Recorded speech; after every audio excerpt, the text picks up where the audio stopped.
Students, आज की class भी हमारी हाउ टू रीड न्यूज़पेपर पर होगी कि न्यूज़पेपर किस तरह से पढ़ा जाए जिससे कि हमारा जीके स्ट्रॉन्ग हो।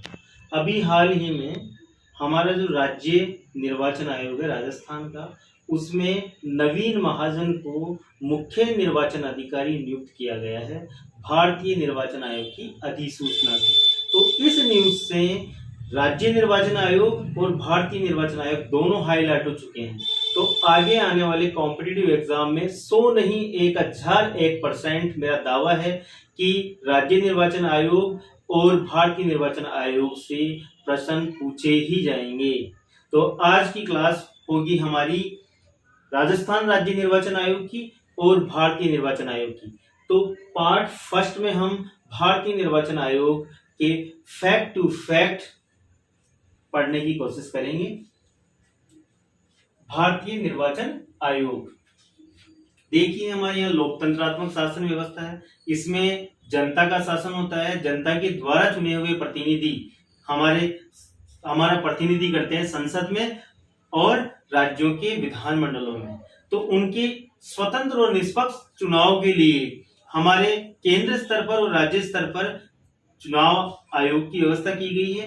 केंद्र स्तर पर केंद्रीय निर्वाचन आयोग और हर राज्य में उसका राज्य निर्वाचन आयोग स्थापित किया गया है। तो आज हम केंद्रीय निर्वाचन आयोग के बारे में अध्ययन करेंगे। केंद्रीय निर्वाचन आयोग यह कैसा निकाय होता है? संवैधानिक निकाय होता है। संवैधानिक निकाय से तात्पर्य है संविधान में उल्लेखित। संविधान में कहां उल्लेखित है? फिर भाग 15 में अनुच्छेद 324 से लेकर 329 तक हमारे निर्वाचन आयोग का उल्लेख है। कहां तक? 324 से लेकर 329 और भाग 15 में। अब अनुच्छेद 324 की बात करें तो इसमें निर्वाचन आयोग का उल्लेख है, जिसमें कि जो निर्वाचन आयोग होगा वो स्वतंत्र एवं निष्पक्ष चुनाव कराने हेतु चुनावों का अधीक्षण, निर्देशन एवं नियंत्रण करता है। और आपको पता हो कि 324 में ही यह उल्लेखित है कि जो हमारा केंद्रीय निर्वाचन आयोग है, भारतीय निर्वाचन आयोग है, ये किन किन पदाधिकारियों, किन किन के चुनाव करवाता है। तो उसमें है संसद का जो निर्वाचन है वो भी भारतीय निर्वाचन आयोग करवाता है। संसद में लोकसभा और राज्यसभा दोनों आ जाते हैं। राज्यों की विधानमंडलों की निर्वाचन भी इन्हीं के द्वारा करवाया जाता है। विधान परिषद और विधानसभा दोनों के निर्वाचन भी भारतीय निर्वाचन आयोग करता है। उसके अलावा राष्ट्रपति और उपराष्ट्रपति के चुनाव करवाता है भारतीय निर्वाचन आयोग। तो लोकसभा, राज्यसभा, विधानसभा, विधान परिषद, राष्ट्रपति और उपराष्ट्रपति के चुनाव भारतीय निर्वाचन आयोग के द्वारा करवाए जाते हैं। अब हम भारतीय निर्वाचन आयोग के बारे में फैक्ट टू फैक्ट बात करेंगे। इस भारतीय निर्वाचन आयोग की स्थापना 25 जनवरी 1950 को हुई थी। कब हुई थी? 25 जनवरी 1950 को भारतीय निर्वाचन आयोग की स्थापना हुई थी। और इसी दिन 25 जनवरी को राष्ट्रीय मतदाता दिवस के रूप में मनाया जाता है। किस दिवस के रूप में? राष्ट्रीय मतदाता दिवस के रूप में मनाया जाता है। वो मनाया रहा है 2011 से। यहाँ एक फैक्ट याद रखना है आपको, संविधान लागू हुआ था हमारा 26 जनवरी 1950 को। इससे ठीक एक दिन पहले निर्वाचन आयोग की स्थापना की गई थी 25 जनवरी 1950 को। वो क्यों की गई थी? हमारा जो देश है वो कैसा है? गणतंत्रात्मक। और गणतंत्रात्मक का मतलब होता है, गणतंत्रात्मक से तात्पर्य होता है जिस देश का संवैधानिक प्रमुख निर्वाचित होता हो, वंशानुगत नहीं। तो भारत के राष्ट्रपति का निर्वाचन करवाने के लिए 26 जनवरी 1950 से ठीक एक दिन पहले 25 जनवरी 1950 को भारतीय निर्वाचन आयोग की स्थापना की जाती है। इसके सदस्यों की बात करें तो 25 जनवरी 1950 को जब इसकी स्थापना की गई थी तो ये एक सदस्यीय आयोग था। कितने सदस्य? केवल एक सदस्यीय आयोग था। लेकिन 16 अक्टूबर 1989 को तारकुंडे समिति 1974 की सिफारिश पर इसे क्या बना दिया गया? बहु सदस्य बना दिया गया। मतलब एक मुख्य निर्वाचन आयुक्त होगा और 2 अन्य निर्वाचन आयुक्त होंगे, मतलब 3 सदस्यीय आयोग बना दिया गया। कब? 16 अक्टूबर 1989 को। लेकिन फिर 1 जनवरी 1990 से उच्चतम न्यायालय के आदेश के द्वारा इसे पुनः एक सदस्यीय कर दिया जाता है,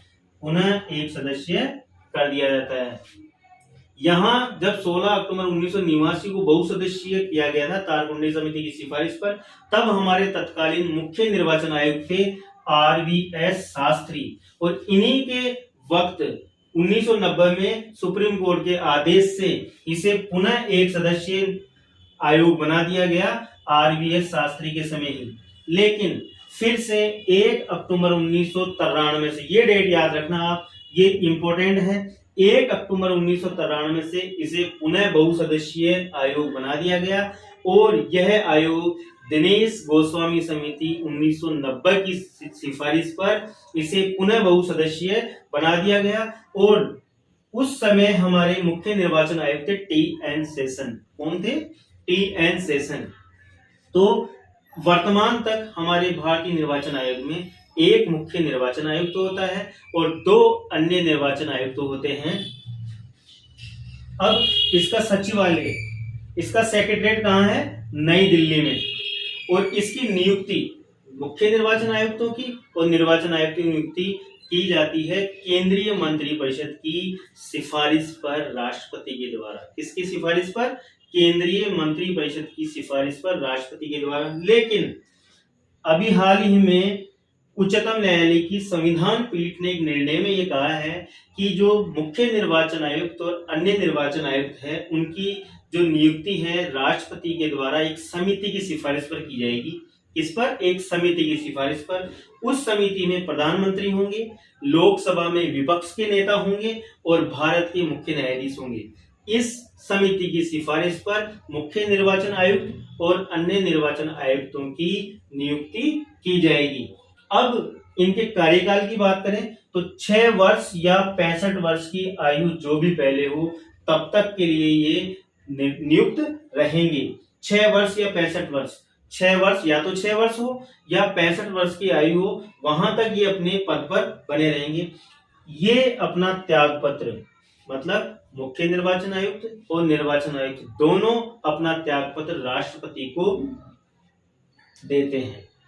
उसके बाद इनको हटाया भी जा सकता है, नियुक्त किया जा सकता है तो हटाया भी जा सकता है, और हटाया जाता है राष्ट्रपति के द्वारा। और इनको उसी प्रकार हटाया जाता है जिस प्रकार से सुप्रीम कोर्ट के न्यायाधीश को हटाया जाता है। तात्पर्य, सुप्रीम कोर्ट के न्यायाधीश को किस तरह से हटाया जाता है? कदाचार या असमर्थता के आधार पर, और संसद के प्रत्येक सदन में अपनी कुल सदस्य संख्या के बहुमत के द्वारा, संसद के प्रत्येक सदन में अपनी कुल सदस्य संख्या के बहुमत के द्वारा तथा उपस्थित और मत देने वाले सदस्यों के कम से कम 2/3 बहुमत के द्वारा पारित प्रस्ताव के आधार पर राष्ट्रपति के द्वारा इन्हें हटाया जाता है। अन्य निर्वाचन आयुक्तों को मुख्य निर्वाचन आयुक्त की सिफारिश पर राष्ट्रपति के द्वारा हटाया जाता है। मुख्य निर्वाचन आयुक्त को तो सुप्रीम कोर्ट के न्यायाधीश को जिस प्रकार से हटाते हैं उसी प्रकार हटाया जाता है, लेकिन निर्वाचन आयुक्त जो होते हैं अन्य, उनको मुख्य निर्वाचन आयुक्त की सिफारिश पर राष्ट्रपति के द्वारा हटाया जाता है। लेकिन यहां भी सुप्रीम कोर्ट की एक संवैधानिक पीठ ने निर्णय दिया कि जो मुख्य निर्वाचन आयुक्त है उसी के समान अन्य निर्वाचन आयुक्तों को हटाया जाएगा। तो यहाँ पर ये ध्यान रखना है आपको। इनको वेतन मिलता है, राष्ट्रपति इनके वेतन का निर्धारण करता है, और वर्तमान में जो मुख्य निर्वाचन आयुक्त है और अन्य निर्वाचन आयुक्त है उनको 2,50,000 रुपए पर मंथ वेतन मिलता है। अब सबसे इंपॉर्टेंट है इसके कार्य, कि भारतीय निर्वाचन आयोग के क्या क्या कार्य होते हैं। सबसे पहला है स्वतंत्र एवं निष्पक्ष चुनाव कराना। स्वतंत्र एवं निष्पक्ष चुनाव करवाना, यहां हमने पहले भी बता दिया है कि ये किस किस की चुनाव करवाता है। राष्ट्रपति, उपराष्ट्रपति, लोकसभा, राज्यसभा, विधानसभा, विधान परिषद, इन सब के इलेक्शन भारतीय निर्वाचन आयोग कराता है। मतदाता सूचियां तैयार करना, मतदाता सूचियां तैयार करना भी और उनमें संशोधन करना भी इसी का कार्य है। विभिन्न राजनीतिक दलों को चुनाव चिन्ह आवंटित करना, चुनाव चिन्ह भी भारतीय निर्वाचन आयोग के द्वारा ही आवंटित किए जाते हैं। ये इंपॉर्टेंट है, ध्यान रखना। चुनाव तिथियों का निर्धारण, चुनाव किन किन तिथियों को होंगे ये निर्वाचन आयोग डिसाइड करता है। लेकिन यहाँ एक फैक्ट ध्यान रखना आप, अधिसूचना, तिथियां निर्धारित करने में और अधिसूचना में डिफरेंस है। तिथियों का निर्धारण तो भारतीय निर्वाचन आयोग करता है, लेकिन अधिसूचना राष्ट्रपति व राज्यपाल के द्वारा। यदि राष्ट्रपति, उपराष्ट्रपति, लोकसभा और राज्यसभा के इलेक्शन हो रहे हैं तो राष्ट्रपति अधिसूचना जारी करता है, और यदि विधानसभा और विधान परिषद की इलेक्शन हो रहे हैं तो अधिसूचना राज्यपाल। तो अधिसूचना तो राष्ट्रपति या राज्यपाल के द्वारा जारी की जाती है, लेकिन चुनाव तिथियों का निर्धारण निर्वाचन आयोग के द्वारा किया जाता है। राजनीतिक दलों का पंजीकरण भी निर्वाचन आयोग ही करता है, और राष्ट्रीय व राज्य स्तरीय दल का दर्जा भी निर्वाचन आयोग ही देता है। राष्ट्रीय व राज्य स्तरीय, कौन सा दल राष्ट्रीय स्तर का दल है और कौन सा दल राज्य स्तर का दल है, ये दर्जा भी निर्वाचन आयोग के द्वारा ही दिया जाता है। और आपको पता हो कि वर्तमान में 6 हमारे राष्ट्रीय दल हैं। वो कौन कौन से हैं?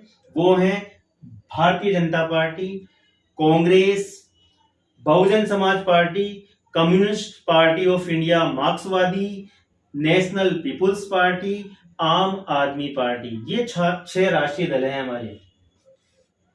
चुनाव क्षेत्रों का परिसीमन व सीमांकन, चुनाव क्षेत्रों का परिसीमन या सीमांकन भी चुनाव आयोग करवाता है। 10 वर्ष के बाद जो भी जनगणना होती है उसके आधार पर कि कौन सा क्षेत्र कौन से विधानसभा या लोकसभा क्षेत्र के अंतर्गत रहेगा, उसे परिसीमन कहा जाता है, सीमांकन कहा जाता है। तो सीमांकन का कार्य भी किसके द्वारा किया जाता है? निर्वाचन आयोग के द्वारा। अब इस निर्वाचन आयोग से संबंधित मुख्य तथ्य हैं जो एग्जाम के लिए बहुत ही इंपॉर्टेंट है। प्रथम मुख्य निर्वाचन आयुक्त थे हमारे सुकुमार सेन, जो कि 1950 से लेकर 1958 तक रहे। भारत की एकमात्र महिला कार्यवाहक मुख्य निर्वाचन आयुक्त, भारत की एकमात्र महिला कार्यवाहक मुख्य निर्वाचन आयुक्त थी वी.एस. रमा देवी। कौन? वी.एस. रमा देवी, जो कि मात्र 16 दिन तक रही। 26 नवंबर 1990 से 11 दिसंबर 1990 तक, मात्र 16 दिन तक यह भारत की एकमात्र महिला कार्यवाहक मुख्य निर्वाचन आयुक्त रही। राजस्थान के एकमात्र व्यक्ति जो मुख्य निर्वाचन आयुक्त बने, नगेंद्र सिंह, डूंगरपुर से 1972 और 73 में। हमने संयुक्त राष्ट्र संघ के पार्ट के तहत हमने पढ़ा था कि जो नगेंद्र सिंह है वो इंटरनेशनल कोर्ट ऑफ जस्टिस में भी न्यायाधीश रह चुके हैं 85 से लेकर 88 तक, ध्यान रखना। और ये हमारे निर्वाचन आयुक्त, मुख्य निर्वाचन आयुक्त भी रह चुके हैं। एकमात्र सीईसी जिन्होंने राष्ट्रपति का चुनाव भी लड़ा, हमारे भारतीय निर्वाचन आयोग के एकमात्र मुख्य निर्वाचन आयुक्त जिन्होंने राष्ट्रपति का चुनाव भी लड़ा, और वो कौन थे? टी.एन. शेषन। कौन थे? टी.एन. शेषन। और ये टी.एन. शेषन किसके विरुद्ध लड़े थे? 1987 में के.आर. नारायणन से हार चुके थे ये राष्ट्रपति के चुनाव में। प्रथम मुस्लिम सीईसी, भारत के प्रथम मुस्लिम मुख्य निर्वाचन आयुक्त हैं एस.वाई. कुरैशी, डॉक्टर साहबुद्दीन याकूब कुरैशी, एकमात्र मुस्लिम मुख्य निर्वाचन आयुक्त। और वर्तमान की बात करें, 3 सदस्यीय हमारा निर्वाचन आयोग है, इसमें एक तो मुख्य निर्वाचन आयुक्त और 2 अन्य निर्वाचन आयुक्त। हमारे वर्तमान में मुख्य निर्वाचन आयुक्त राजीव कुमार, 25वें मुख्य निर्वाचन आयुक्त हैं, और 2 अन्य सदस्य हैं, 2 अन्य निर्वाचन आयुक्त हैं हमारे ज्ञानेश कुमार और डॉक्टर सुखबीर सिंह संधू। डॉक्टर सुखबीर सिंह संधू और ज्ञानेश कुमार ये 2 अन्य निर्वाचन आयुक्त हैं। और ये सुखबीर सिंह संधू उत्तराखंड सरकार में मुख्य सचिव भी रह चुके हैं, ध्यान रखना आप। तो ये वर्तमान में है मुख्य निर्वाचन आयुक्त राजीव कुमार, 2 अन्य ज्ञानेश कुमार और डॉक्टर सुखबीर सिंह संधू। तो आज की इस क्लास में हमने भारतीय निर्वाचन आयोग पढ़ा। अब इसके नेक्स्ट सेकेंड पार्ट में हम राजस्थान राज्य निर्वाचन आयोग पढ़ेंगे। Thank you so much.